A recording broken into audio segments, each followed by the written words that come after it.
I am Natalie Rodriguez. I'll be doing a synopsis on chapters 4, 5, and 6. Alright, so chapter 4 focused on language. We had language barriers, new words that are coming up into languages, and the audience, language, who our audience is. So I guess I'll start with language and barriers. Language, you have English, Spanish, you have German, we have all these different languages, and we're not able to communicate with everyone just because we may not know the language. So those are barriers that we face on sometimes day to day, at our job, at school. So also, new words are being created every day in different languages. So with that, it changes how we communicate, how we use different, how do I say this? It just changes how we communicate. So I think something new now is twerking. We have different types of new words.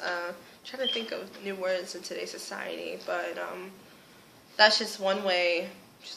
Our language is constantly changing, and it's as our language is changing, it's changing how we communicate as well. So also,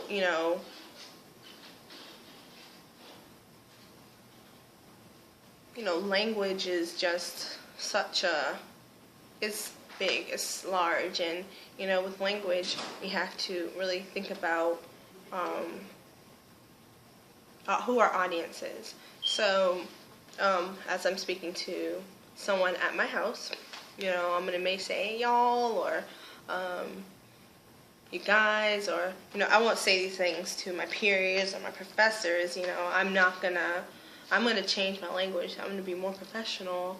My language is gonna be more professional as I communicate with my professors or my peers or my coworkers. So that's just one thing that they point out in chapter 4 about language. But that was chapter 4. Now we're moving on to chapter 5. Chapter 5 really focused on nonverbal communication, meaning we don't have to speak to communicate with each other. So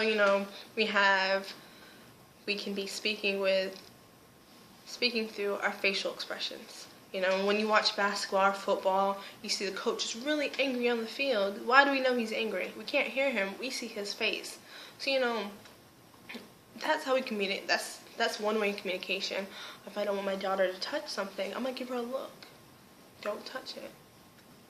Don't touch it. She's gonna see that look, and she's gonna know mommy's not happy right now. So that's one way we communicate each other. I don't have to speak. I don't have to open my mouth. I don't have to be loud. I just gotta give her that look. So one point they made out in the chapter was substituting. Substituting would mean like sign language. We don't have to open our mouth. It's hand gestures to get across what we want, or what people who are hearing impaired want you to know.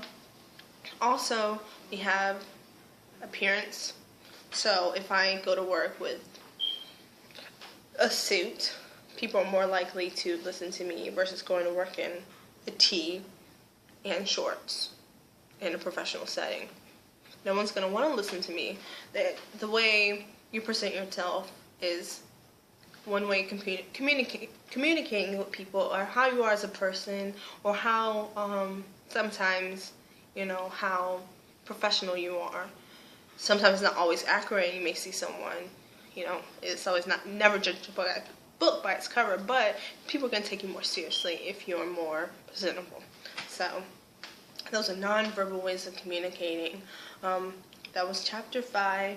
So with chapter 6, we had kind of bringing everything together, listening, hearing really what someone has to say to you, understanding what they're talking to you about, remembering and thinking about it, and evaluating, and then responding. So with all those things, you're gonna want to do all those things to become a better person to communicate. You don't just hear someone what they say and then come back with a quick response, because it's not always the best response. It's not always the professional response. You're gonna want to think about it, evaluate. And when you do those things, you're way more likely to become a better communicator. become better with communicating with somebody, and just using those skills will help you become, a better person. So, that was chapter 6. And then that was my synopsis on chapters 4, 5, and 6. So remember, 4, I really talked about language, how it's changing daily or every day. New words are coming, are being made. It's just changing how language is. Chapter 5 was about nonverbal communication. You don't have to speak to, communicate what you want someone to know. And chapter 6 was about, breaking everything down and really analyzing how you respond and how someone's speaking to you, so you can better yourself as a communicator. So thank you for listening. Have a good night.